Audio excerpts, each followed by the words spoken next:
Bonjour et bienvenue dans Europe Hebdo, votre revue de presse hebdomadaire sur l'Europe. Le podcast se divise en 3 rubriques. Une première partie qui s'appelle La vie de l'Union et qui parle des nouvelles entourant les institutions. Une deuxième partie nommée Le Club des 27 sur l'actualité des États membres de l'Union. Et une dernière rubrique, Nos chers voisins, sur nos voisins du continent qui ne font pas partie de l'Union. Commençons par la vie de l'Union.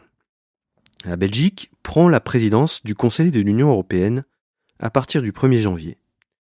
Elle a établi 6 priorités. La première, la défense de l'état de droit, de la démocratie et de l'unité, où elle veut réaffirmer les principes cardinaux inscrits à l'article 2 du traité de l'Union européenne, avec un accent mis sur l'éducation et le numérique. Cette première priorité s'assortit aussi d'une proposition de réforme des traités pour préparer les futures adhésions à l'Union. La deuxième priorité est sur la compétitivité. La Belgique va tenter de réviser les règles de concurrence pour les rendre plus justes, notamment pour les PME. Il sera aussi question du marché des capitaux, de l'union de l'énergie ou encore l'investissement dans la recherche et le développement, surtout dans le numérique.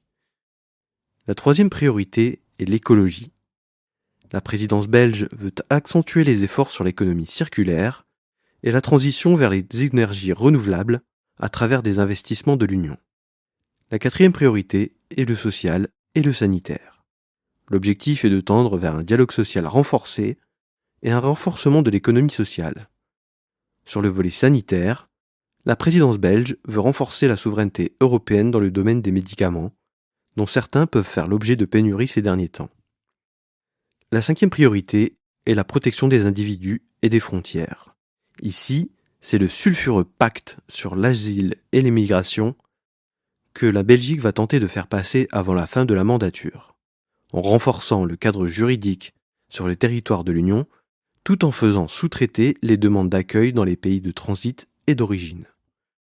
Il y est aussi question de défense européenne, que la Belgique aimerait voir plus intégrée à l'avenir avec un pilier industriel important. Le dernier objectif sera de promouvoir l'Europe mondiale.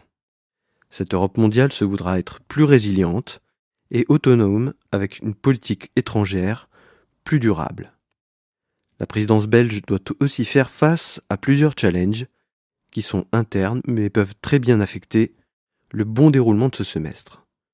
Comme la France en 2022 ou l'Espagne en 2023, la Belgique est en année d'élection. Élections européennes bien sûr, mais aussi législatives, régionales et communales. Le Premier ministre Alexander De Croo, leader de l'OPN-VLD, le parti des libéraux démocrates flamands, doit relever un challenge de taille. Son parti est à la traîne dans les sondages, dominé par le Vlaams Belang, le parti ultranationaliste flamand à tendance sécessionniste, la N-VA, les conservateurs flamands qui souhaitent que le pays devienne confédéral, et le parti van de Arbeid, le parti des travailleurs belges, équivalent de la France insoumise en Belgique, seul des 3 partis à être un parti fédéral.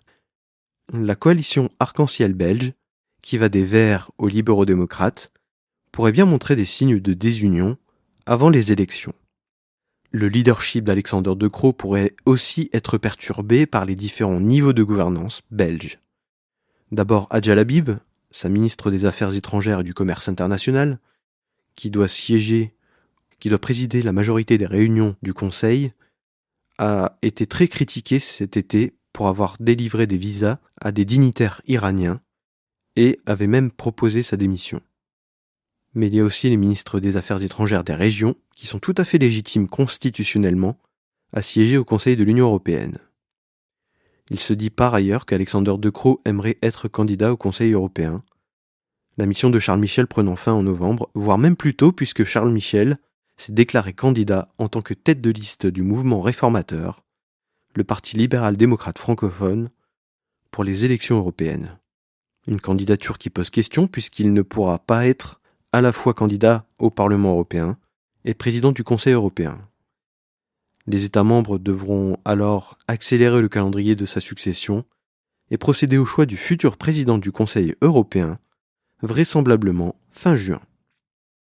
Économie. La BCE voit un rebond de l'inflation au mois de décembre, avec une inflation à 2,9% sur un an en décembre, contre 2,4 en novembre. La BCE échoue donc à passer en dessous de son objectif de 2%, mais elle reste optimiste sur la baisse de l'inflation pour le premier semestre 2024, qui pourrait mener à la baisse des taux d'intérêt cet été. Commerce international. L'UE pourrait aboutir à un accord commercial avec le Mercosur. Fin janvier aura lieu une réunion entre les deux parties, qualifiée de réunion de la dernière chance. Même si Lula a qualifié cet automne les conditions européennes comme du colonialisme, notamment sur les exigences environnementales, le dialogue n'est pas rompu pour autant. L'optimisme est de mise, même si la France s'oppose à la signature du traité. Il y aura donc enfin une conclusion après 25 ans de discussion entre l'UE et le Mercosur, composé du Brésil, de l'Argentine, du Paraguay et de l'Uruguay. Toujours économie, l'euro fête ses 25 ans. Et oui, depuis le 1er janvier 1999, l'euro circule dans le porte-monnaie des Européens.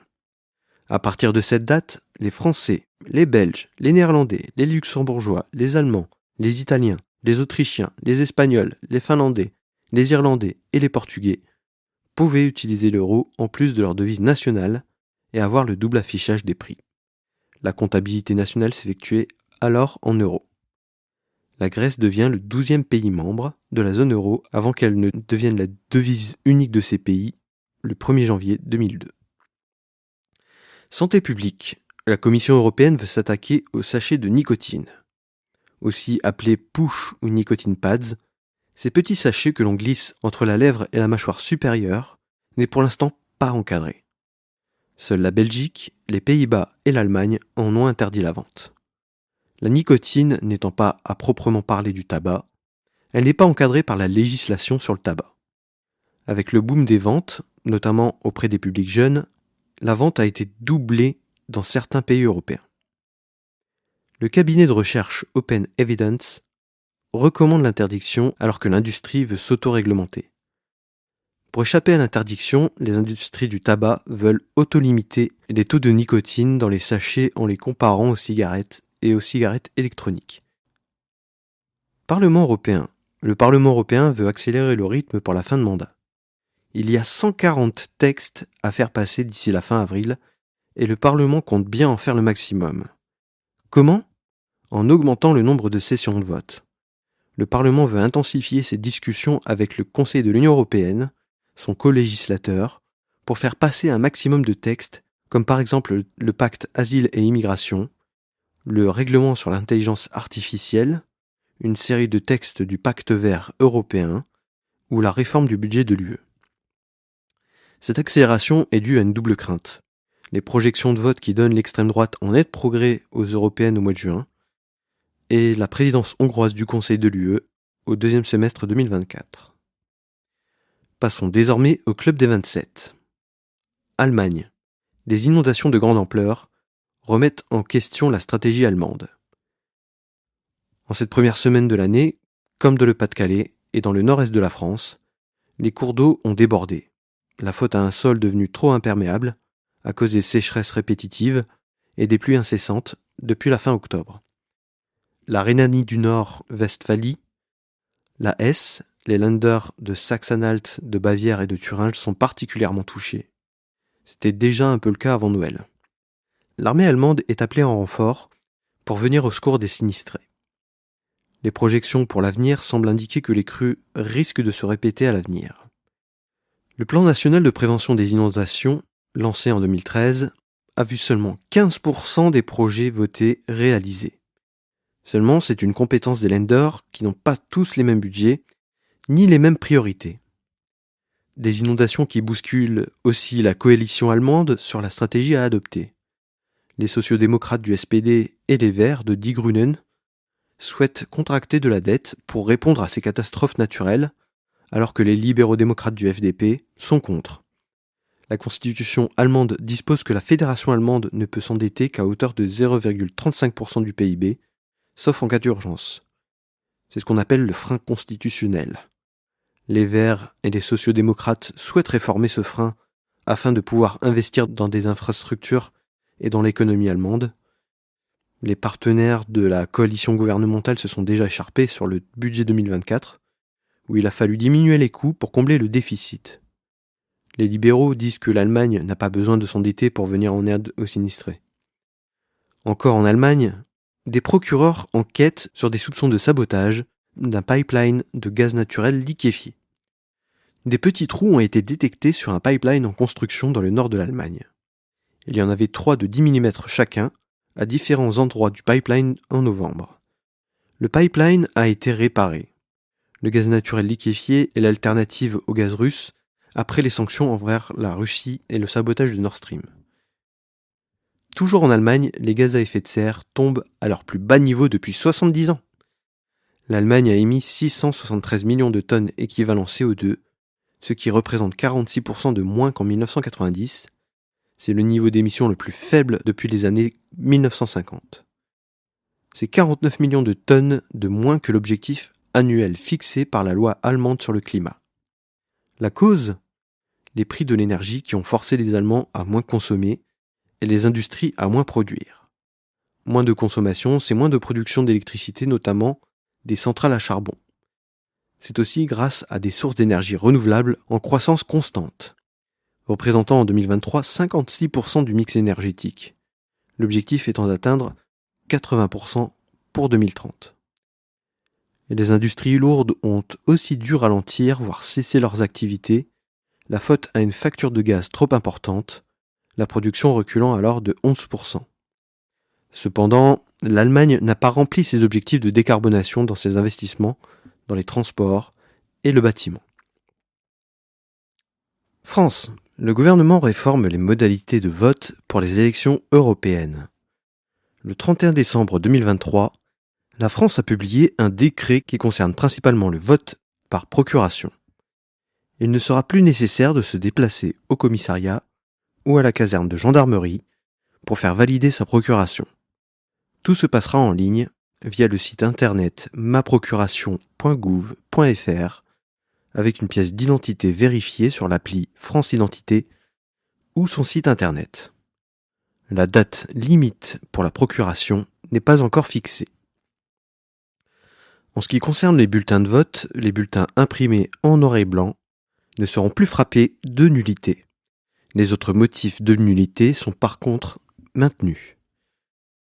Pour rappel, les élections européennes auront lieu le 8 juin dans les dom-toms d'Amérique du Nord et des Caraïbes, en Guyane, en Polynésie française, et pour les Français de l'étranger établis en Amérique du Nord. Et pour la France métropolitaine, tous les autres dom-toms et tous les autres Français de l'étranger. Les élections européennes auront lieu le 9 juin. Belgique, un procès pourrait bien bousculer la justice européenne. Alors aux prises avec un important trafic de drogue, notamment dans le port d'Anvers, la Belgique a pu procéder à l'arrestation de 120 personnes inculpées pour trafic de drogue, d'armes, d'extorsion, d'actes de torture et de tentatives de meurtre. Ces arrestations ont été permises par le piratage de 2 services de communication cryptés, Sky ICC et EncroChat. Les avocats de la défense plaident le vice de procédure étant donné que les fichiers ont été récupérés en toute illégalité et que cela constitue une violation de la vie privée. La France et les Pays-Bas disent avoir récupéré plus de 100 millions de messages à l'été 2020, ce qui a permis de procéder à 6500 arrestations à travers toute l'Europe. En 2021, Europol a réussi à récupérer le flux de messages de 70 000 utilisateurs. Ces preuves n'ont pas pu être reconnues en Allemagne parce que les preuves viennent de France. Une question préjudicielle a alors été posée à la Cour de justice de l'Union européenne qui devra juger de la recevabilité des preuves ou non entre États membres de l'Union, ce qui pourrait bien être une révolution pour la justice européenne et la coopération judiciaire entre États membres. Danemark, la reine Margrethe II abdique. Dans son allocution de vœux pour la nouvelle année, la reine danoise annonce qu'elle abdiquera le 14 janvier 2024 pour céder la place à son fils, le prince Frédéric. Elle met donc fin à 52 ans de règne, à l'âge de 83 ans, étant alors la plus ancienne monarque en exercice. Elle a connu le plus long règne de l'histoire du Danemark. Nous passons à la rubrique « Nos chers voisins ». Double actualité à la fois pour le Kosovo et la Serbie. Le Kosovo entre dans le régime d'exemption de visa pour les séjours de moins de 90 jours sur une période de 180 jours. C'est le dernier pays des Balkans occidentaux à obtenir un tel régime. Une accession bien tardive étant donné que la Commission européenne donnait déjà un avis positif dès 2018. La France et les Pays-Bas étaient contre, craignant une vague migratoire. Et Chypre, la Grèce, la Roumanie, la Slovaquie et l'Espagne ne reconnaissent de toute façon pas l'indépendance du Kosovo. Kosovo et Serbie, la fin du différend sur les plaques d'immatriculation. Depuis 2 ans, c'était un point de tension entre Serbie et Kosovo. La Serbie reconnaît finalement les plaques avec la mention RKS pour République du Kosovo. Mais elle maintient que ce n'est pas une reconnaissance de l'indépendance. Jusque-là, les mentions des pays devaient être cachées sous un autocollant au moment du franchissement de la frontière. Les 2 pays avaient signé, sous l'égide de l'Union européenne, une reconnaissance mutuelle des plaques en 2011, mais elle n'avait jamais été appliquée. En 2021, les esprits se sont échauffés après qu'Albin Kurti, le premier ministre kosovar, ait interdit purement et simplement les plaques serbes. Les communes à majorité serbe ont réagi à ce moment-là en mettant en place des barricades. La période de transition de l'accord a pris fin à l'été 2022 et les insignes du Kosovo serbe ont quasiment disparu fin 2023. Cette concession est aussi pour que le gouvernement kosovar cède sur le dossier de la création de l'association des municipalités à majorité serbe du Kosovo. Serbie encore, la commission électorale valide les résultats des municipales et des législatives, anticipées du 17 décembre. Le parti progressiste serbe, le SNS, parti du président Aleksandar Vučić et parti de droite nationaliste, est déclaré vainqueur avec 46,75% des voix et obtient la majorité absolue à l'Assemblée nationale. Le parti La Serbie contre la violence, le SPN, principal parti d'opposition, obtient 23,66%. L'opposition et la société civile dénoncent des fraudes et des irrégularités et manifestent depuis que les premiers résultats ont été communiqués. Royaume-Uni, le National Health System vit la plus grande grève de son histoire. Les jeunes médecins se sont mis en grève depuis mercredi pour dénoncer leurs conditions de travail et surtout le manque d'efforts concernant leur paie. Une grève de 6 jours pour manifester leur ras-le-bol des cadences infernales, des burn-out qui se multiplient dans la profession et de la non-indexation de leur salaire sur l'inflation. Depuis le Brexit, le NHS a subi de nombreuses coupes budgétaires et a dû faire face à des démissions massives de soignants post-Covid. Le Royaume-Uni est avant-dernier en Europe dans le classement des médecins par habitant. Bélarus, Alexander Loukachenko tend un piège à l'opposition. En s'offrant l'immunité totale dans le cadre de ses fonctions le 4 janvier, il a fait voter par la même occasion une loi interdisant ceux ayant fui à l'étranger de se présenter aux élections présidentielles de 2025. Svetlana Tsikhanouskaya, sa principale opposante, désormais résidente lituanienne, sera donc interdite de se présenter. Il faut désormais résider depuis plus de 20 ans dans le pays sans avoir demandé de titre de séjour étranger. Mais le plus terrible, c'est le fait que les ambassades ne délivrent plus de certificats nécessaires au renouvellement des titres de séjour, ce qui pourrait faire exploser le nombre de sans-papiers bélarusses. Le cabinet de transition uni du Bélarus, le gouvernement parallèle dirigé par l'opposition à l'étranger, tente de produire des passeports qu'il délivrera et cherche à convaincre les gouvernements des États membres de l'Union européenne de reconnaître ces passeports. Évidemment, pour terminer ce podcast, j'ai une pensée pour nos amis ukrainiens qui ont été bombardés massivement dans tout le pays lors de cette première semaine de 2024. Et comment ne pas conclure sans avoir une pensée émue pour Jacques Delors, qui a eu droit à une cérémonie nationale aux Invalides, en présence de tout le gratin européen, mais aussi plus surprenant, de la présence de Viktor Orban, venu saluer celui qui l'avait soutenu alors qu'il était l'un des leaders de la jeunesse contre le pouvoir communiste hongrois. Merci d'avoir écouté ce premier podcast et à la semaine prochaine.